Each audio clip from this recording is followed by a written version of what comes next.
Lonely forest hikes can end badly. I am not talking about an accident with a wolf, a bear, or bandits.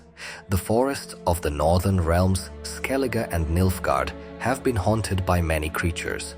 Among them are the so-called forest protectors who will mercilessly kill anyone who ventures deep enough into their land. These huge forest monsters are commonly referred to as Leshen and are considered to be guardians or rulers of forests.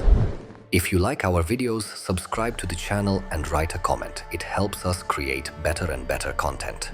Stories about various monsters lurking in the forest date back to the times of the first human settlements. Unhindered curiosity has over the centuries led people to go deeper and deeper into the forest. However, human respect for nature decreased with each new discovery. The trees were being cut down on a massive scale. With increasing human arrogance, the anger of forest creatures also increased. In the heart of the thicket, a creature born of darkness and the primordial forces of nature has come back to life. The power of this creature, as well as the fear that it aroused in human hearts, were enormous.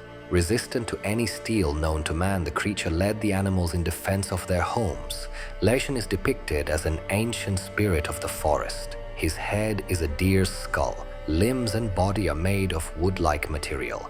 They are often wrapped in rags. In Toussaint, the equivalent of Leshen is a spriggan, slightly faster and more humanoid cousin. The head and the upper part are those of a human, though strongly rotten, which makes it look like a deformed or cursed man. The rest of the body is covered with the same wood-like material. In some parts of the world, Leshen is worshipped like a forest deity. Residents of the surrounding villages make offerings to him from cattle, birds, and even human blood. In this way, various legends are created that Leshen helps hunters or protects his followers against bandits. It is vain to look for the truth in any of these stories, and stupid people who worship these creatures live in blissful ignorance, because Leshen perceives them as a source of energy, and his appetite grows with time. Nor is he any deity or even a guardian of the forest in the literal sense of the word. The fact is that Leshen can heal injured animals and plants, but it does that only for its own good and safety. Most bestiaries categorize these creatures as relics, and many experts, including the witches, challenge this classification. Some consider it a construct of black magic or even necromancy. Others see it as a demon, like the jinns or draugrs. A thorough examination of his body would probably dispel all doubts. But this is not, and probably never will be possible, because after Leshen's death, only a deer's skull remains.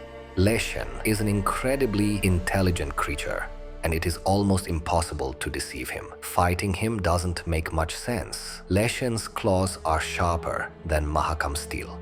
Above all, Leshen has control over the surrounding forest. That is, he can bend the will of nearby animals, plants, or even air itself. He can order the ravens to harass the enemy, or the wolves to attack.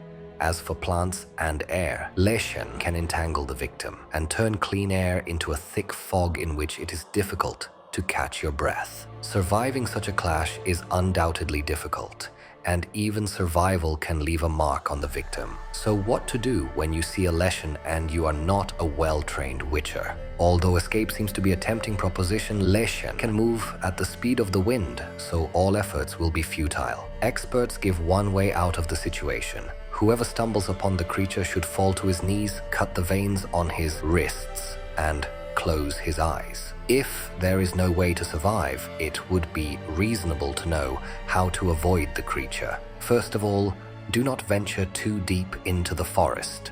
Leshen usually chooses darker areas for its habitat, and those are mostly deep in the forest. Younger representatives of this species set up totems in the forest that keep them alive. So, seeing a strange object constructed from branches, antlers, feathers, or bones, you can be almost sure that Leshen already knows about you. However, you must not mindlessly approach this construction, because it is under strict protection. Moreover, even after defeating Leshen, he can come back to life if his totems were not destroyed. Older individuals can also bond with a man from a nearby village, and as long as he lives, Leshen will come back to life. Unfortunately, the victim is not aware of anything, and the choice can be purely accidental. Instead of killing the inhabitants of the settlement or destroying totems yourself, it is best to hire a professional monster hunter.